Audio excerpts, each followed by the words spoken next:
Hai murid-murid, apa khabar anda semua? Okey, tajuk hari ini ialah ayat tunggal. Okey, tajuk kita hari ini ayat tunggal. Okey murid-murid, kita masuk kepada tajuk kita. Okey, pertama sekali ayat tunggal. Ayat murid-murid mesti dah tahu. Okey, kita dah belajar ayat kan? Contohnya meja itu sangat panjang. Itu adalah satu ayat. Kanan seorang murid yang pandai. Itu adalah satu ayat. Okey. So apa tu ayat tunggal? Kita tengok apa tu ayat tunggal. Okey, yang pertama sekali, ayat tunggal mempunyai satu subjek. Okey, satu subjek. Okey, apa tu subjek? Subjek biasanya terdiri daripada kata nama. Okey. Okey, lagi ayat tunggal mempunyai satu predikat. Apa tu predikat? Predikat adalah huraian dalam ayat tersebut. Seterusnya, ayat mudah. Mesti ayat tunggal ni mesti ayat mudah. Kalau tak, ia akan berdiri sebagai ayat majmuk ataupun dipanggil sebagai ayat selapis. Sama juga, selapis maksudnya satu ayat sahaja, ayat mudah. Tengok pula contoh murid-murid. Yang pertama pula, Encik Maren membeli bunga. Encik Maren di sini sebagai subjek. Seperti yang cikgu bagi tahu tadi, biasanya subjek terdiri daripada kata nama. So subjek, siapa yang buat? So di sini ialah Encik Maren. Okey, membeli bunga. Membeli bunga adalah huraian kepada ayat ini dikategori sebagai predikat.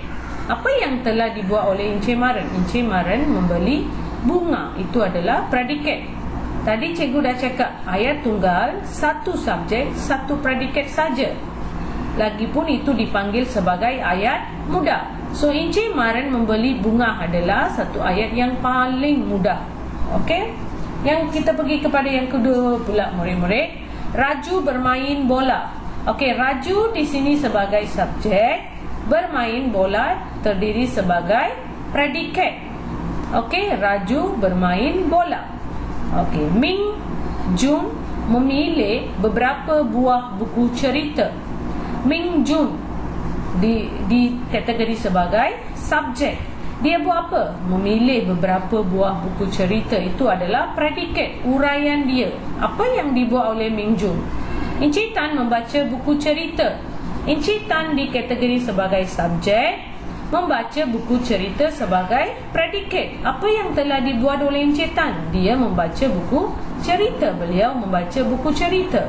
Itu adalah predikat. Okey, maksudnya kalau ayat tunggal mesti ayat mudah. Satu subjek, satu predikat. Faham tak anak murid? Okey, sekarang kita pergi kepada ayat majmuk. Okey, apa tu ayat majmuk? Okey, lebih satu subjek. Tadi kita dah tengok subjek tu apa, betul?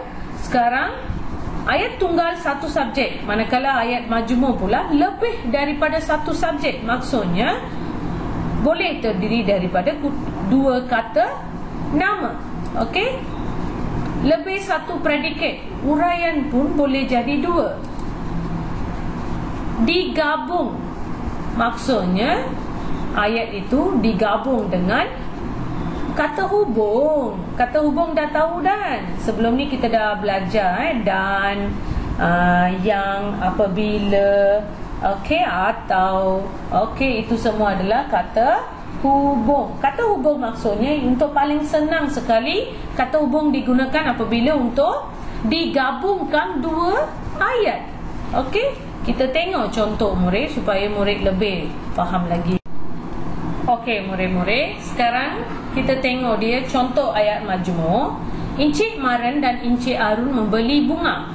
Okey, Encik Maren satu subjek, Encik Arun pula subjek. Membeli bunga adalah predikat. Okey, di sini dan dikategorikan sebagai kata hubung. So maksud tadi cikgu dah cakap ayat majmuk mesti lebih subjek. Di sini ada berapa subjek anak murid? Ada dua subjek. Mesti ada kata hubung. Di sini ada satu kata hubung. So maksudnya ini adalah ayat majmuk. Kita pergi kepada yang ayat kedua pula. Encik Tan mencuci tangan lalu makan. Okey, di sini ada berapa subjek? Encik Tan adalah subjek, predikat. Dia buat apa? Encik Tan mencuci tangan. Lagi dia buat apa? Encik Tan makan. So maksudnya ada dua predikat. Tapi dua predikat ni digabungkan dengan kata hubung supaya jadi satu ayat. So Encik Tan mencuci tangan lalu makan. Faham tak? Lepas tu kita pergi kepada ayat 3 pula. Bayi itu menangis kerana lapar. Okey, di sini subjek adalah bayi itu. Siapa? Bayi. Predikat menangis, lapar pun jadi predikat. So kata hubung adalah kerana. So ayat ini boleh dijadikan kepada dua ayat. Satu, bayi itu menangis. Satu, bayi itu lapar. So predikat, dua-dua predikat ni dijadikan satu ayat dengan menggunakan kata hubung kerana. Bayi itu menangis kerana lapar. Faham tak?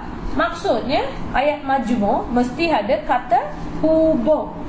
Okey, murid-murid, so hari ini kita telah melihat kata tunggal, ayat tunggal dan juga ayat majmuk. Okey, ayat tunggal adalah satu subjek, satu predikat. Lagipun itu ayat mudah.